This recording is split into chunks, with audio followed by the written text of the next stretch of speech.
asking when we were going out about this rapid refund, and the funny thing is I was like, a what? What's a rapid refund? So please enlighten me. Okay. It used to be called rapid refund. Now they have termed it refund advance loan. So it is an actual loan. That's what people don't understand. It's a loan against your tax refund.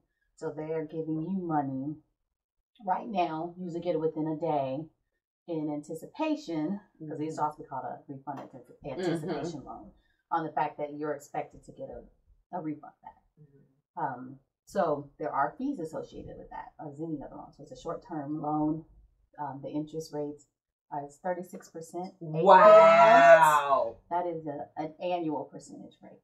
So you bust that down by out of 12 months, and you take 36%, divide it out by 12 months, and then however many days. But with the thing to think about is a lot of people started filing for those loans back in January. Well, they're not issuing refunds until the first week of March if you were eligible for the earned income tax credit. So you'll have to pay interest on that loan going from January all the way up until the time that you receive your refund. So the earlier you file for those refund loans, the more interest you're going to pay, because they passed a new law where they cannot issue out refunds if you're, for the earned income credit until the first week of March. Wow, that is crazy, and then people don't know that, and they're not cheap. Like it could be like $400. I mean, that's just the rate for the loan. Then they also have the fees. You want to talk about fees, Jay, or? They just also have the bank fee. There's a bank fee that you pay as well. And with us, when you come to our company and you apply for a refund advance loan, we only charge you the bank fee, and we have to charge that bank fee because the bank is the one that is providing you the loan. We don't charge additional fees, but there are other companies out there that do charge additional fees. So it could go from 40, up till 200-300, and you don't realize that these are being charged to you. So I suggest if you do go to another tax professional or another company, you look at those fees. You ask questions, and that's why we wanted to do our business, so that we can help our community not be charged all these extra fees. That's right. I would like to also insert that extra money that people are making it rain to the banks. They could be starting a emergency fund. They can be adding to their investments. Just wait. You can wait a few more weeks, a couple of more days. Yes. And especially if you're not doing anything productive with the money. Just being for real. Right. Like, seriously. Yeah. I understand some needs at different times. We always had this conversation. But really, is it really worth it? Because to me, that's just like selling your SNAP or food stamps, for the lack of another term, to make sure people understand what I'm saying. If you're selling $100 for $50, that is giving away money. And so this has the same concept to me. If you're paying all these extensive fees to borrow this money or to get this money quick, it's money, and we're talking $500 that you're giving away. And a lot of people don't know. I'm sorry, didn't mean to interrupt. No, it's illegal for your tax preparer to charge you a money based on the amount of refund you're getting back. It's illegal. And I know some tax preparers that will charge you more because they know you're getting these large refunds, so they're going to charge you $400, $500, $600. That's just to prepare your return. But it is illegal to charge excessive fees based on the amount you're getting back. Wow. So check into that if you have tax preparers that are charging you tons of money to file your return because they know you're getting a large refund back. Is something tickling your fancy over there? Yeah, because some people it is because some people go that route because they're filing fraudulent returns. The taxpayer is. So they're not really looking at the legal or if it's fraudulent because they're getting an advantage of filing a fraudulent tax return, because they're putting on there things that are not true. So you have to balance that. You have to just be honest and, have your taxes prepared the correct way, or you could be looking at, jail time. So it's real serious. Yeah.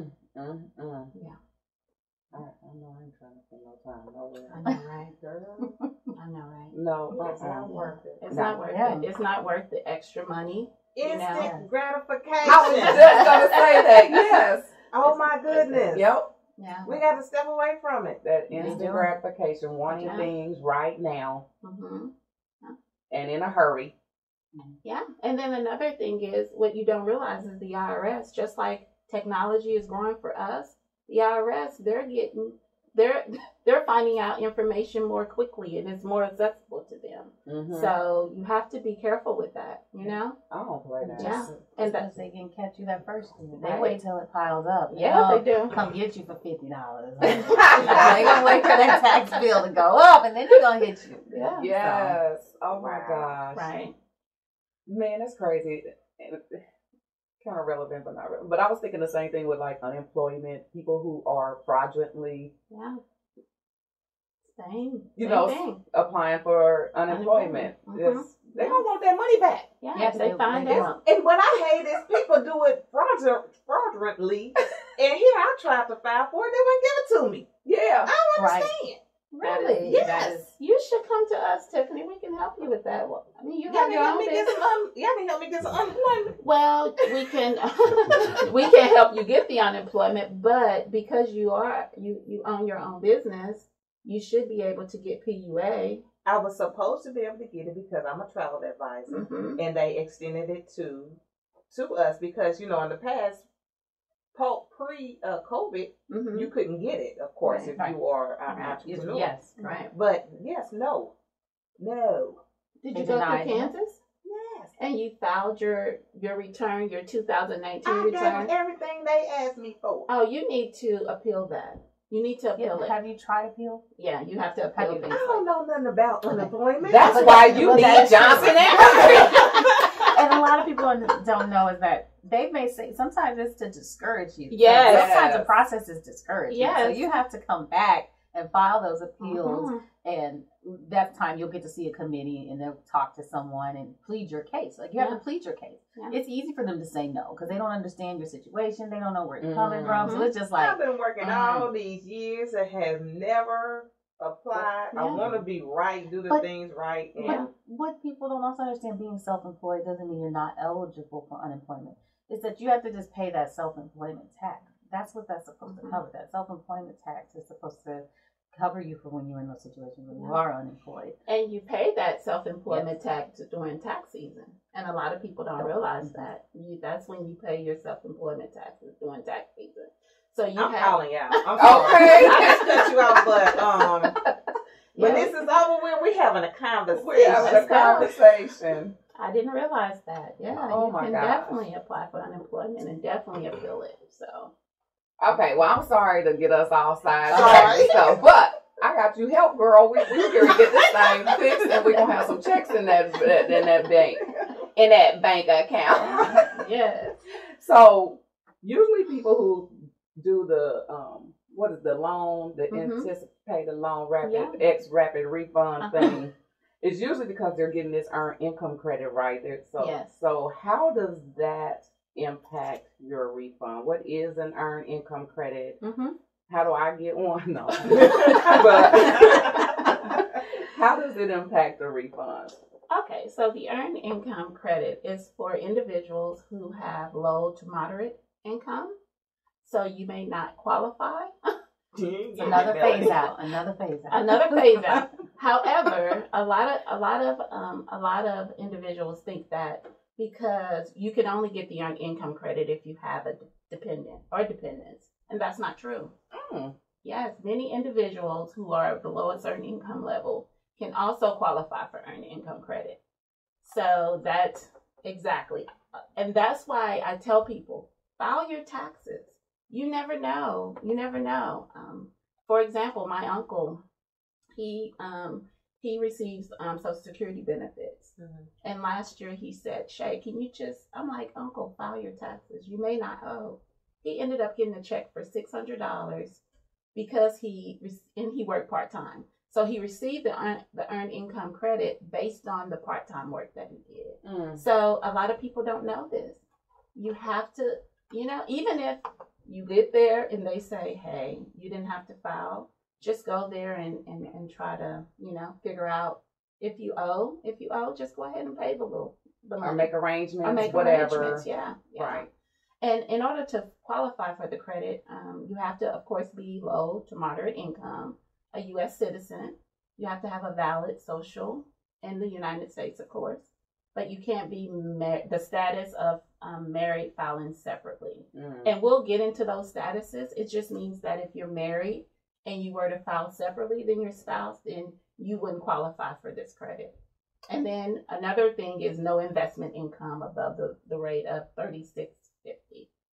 So you can't get any investment income from, just say stocks, bonds, anything of that, anything of that. You can't have it over the amount of $36.50. Yeah. And when you say $36.50, $3,650. Okay, yes. I normally say my numbers like that. Thank you, Melanie. $36.50. That ain't much.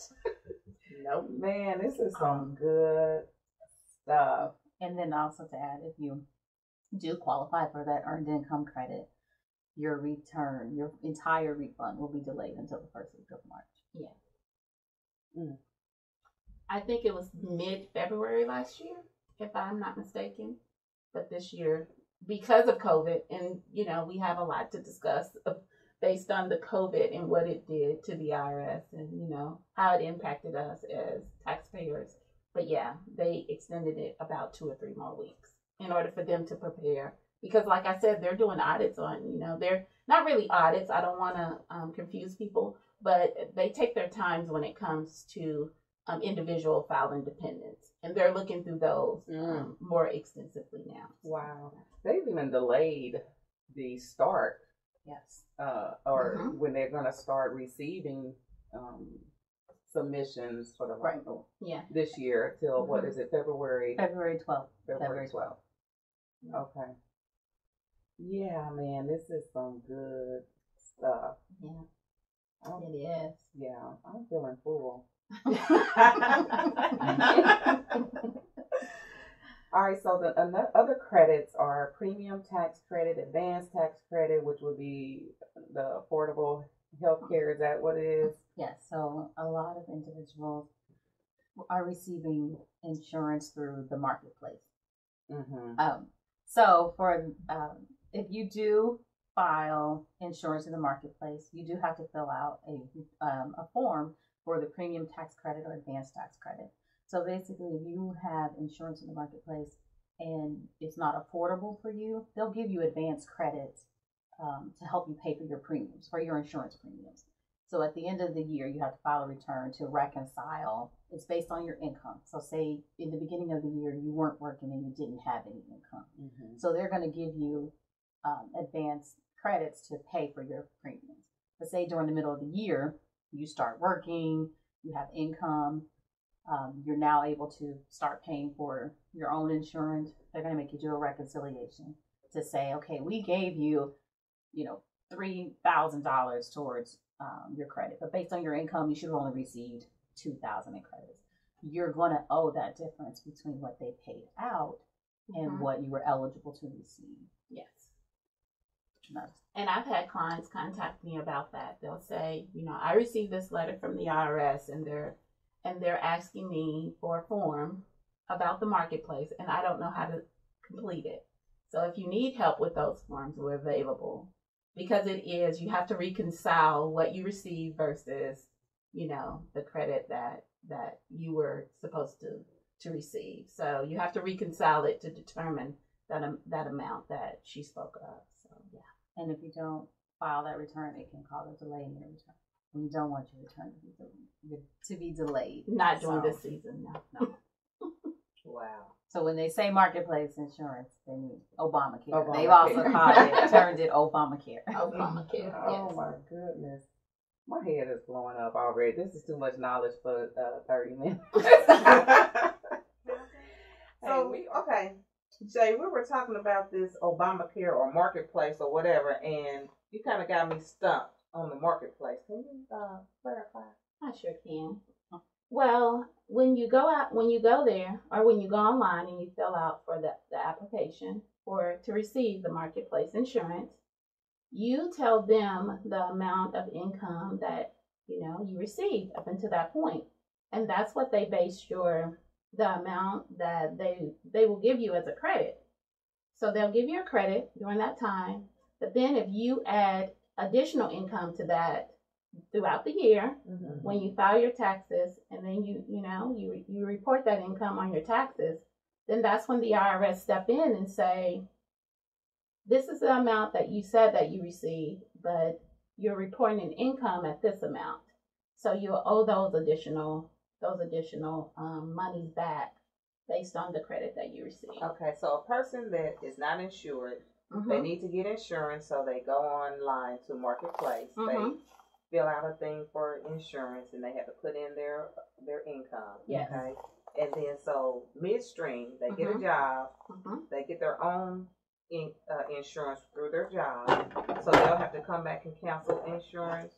Yes, you do need to cancel your insurance, and you need to report any increases in income. Okay, so they'll report the increase in income to the marketplace? That's if they still choose to, because you could still have your insurance in the marketplace. You could be employed and still have your insurance in the marketplace. So any changes in income you need to report, because the credit is based on income.